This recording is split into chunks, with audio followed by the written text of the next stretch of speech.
To understand redox reactions, we need to first look at electronegativities.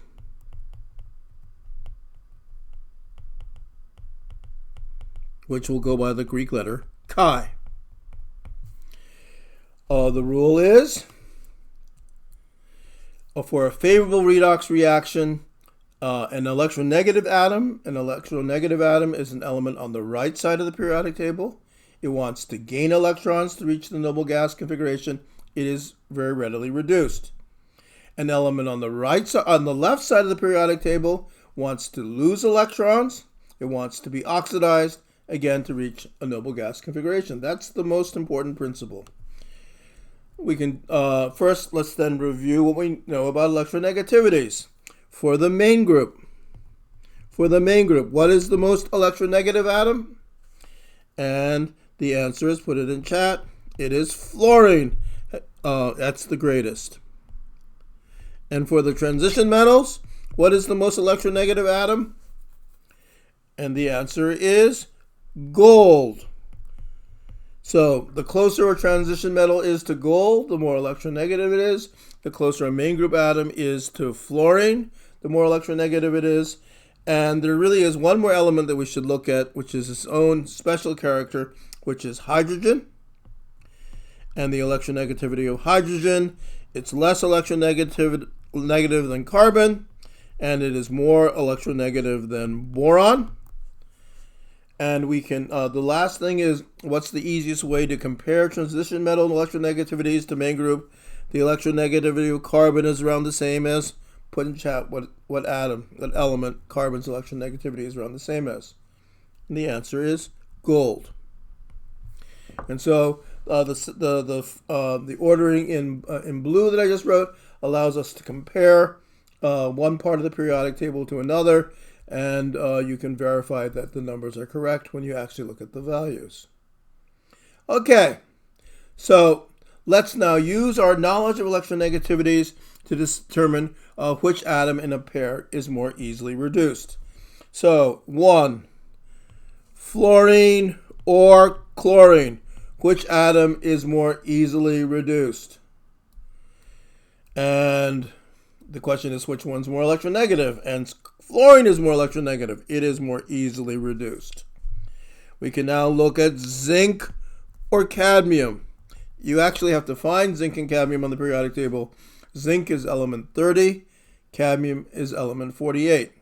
Put in chat, which of those two elements is more easily reduced? Which is more electronegative? Put it in chat. And the answer is, the most electronegative transition metal is gold.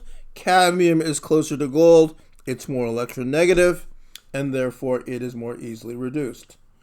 The most difficult of these three questions is nitrogen or gold. We're now comparing a main group to a transition metal.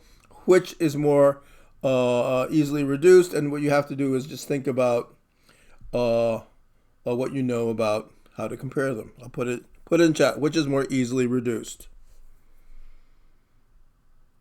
Put it in chat. So the electronegativity of gold is around the same of which main group atom? Put it in chat. It's around the same as carbon.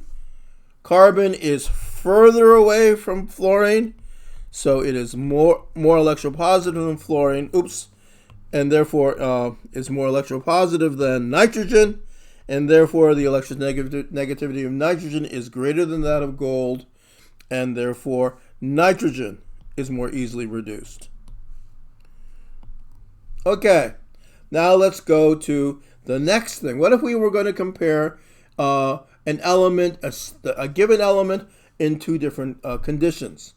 For a given element, its electronegativity is the same, but the rule is the atom, the version of that atom, of that element, which has a greater positive character, gets reduced easier. And that's straightforward to understand.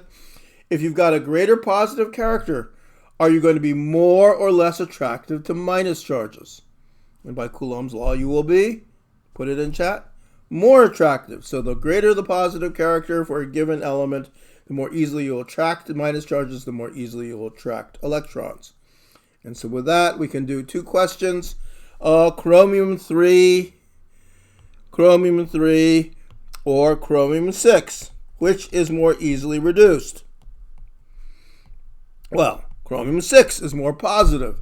Therefore, chromium 6 is more easily reduced. It's got a greater plus charge. And the very interesting problem next, the last one we'll look at, is the H. The H in H2O versus the H in HCl. Which is more easily reduced? And the question is, which H is more positive? So which H is more an H plus? So that's the key question. Which H is more an H plus? And the key is H pluses are found in what? What kind of compounds are H pluses? And the answer is acids. So the more it's an acid, the more the H is an H plus. So with that thinking then, which H is more easily reduced? The H in water, or the H in, it's like giving away the answer, or the H in hydrochloric acid? Well, the answer, put it in chat, is the H in hydrochloric acid is more easily reduced because it's an acid, and therefore the H is more an H plus.